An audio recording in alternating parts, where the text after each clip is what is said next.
माझं नाव कुसुम आहे.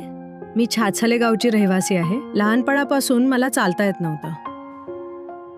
मला नेहमी वाटायचं की कदाचित मी कधीच चालू शकणार नाही. माझ्याशी लग्न करायला कोणीही तयार होत नव्हतं. कोणी पाहायला यायचं पण सगळे नकार देऊन जायचे. ते म्हणायचे, ही चालू शकत नाही, काम करू शकत नाही. मग एक दिवस आम्हाला नारायण सेवा संस्थांबद्दल माहिती मिळाली. माझे आई वडील मला तिथे घेऊन गेले. तिथे माझं ऑपरेशन झालं. ऑपरेशन नंतर मला थोडं यश मिळालं आणि आज मी चालू शकते. मी भांडी धुते, कपडे धुते आणि स्वयंपाकही करते. आता मला एक असा मुलगा भेटला आहे ज्याने मला मनापासून स्वीकारलं आहे. माझं नाव कमलेश आहे. मी एका डोळ्याने पाहतो.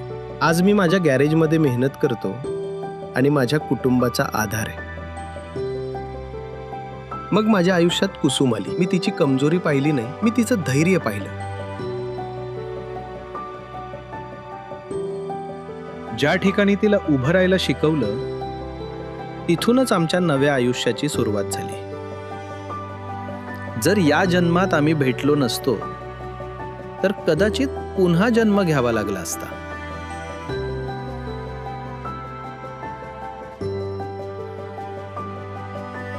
आमचं लग्न नारायण सेवा संस्थांमध्ये 14 आणि 15 मार्च रोजी होत आहे. आपण सगळ्यांनी येऊन आम्हाला आपले आशीर्वाद द्यावेत.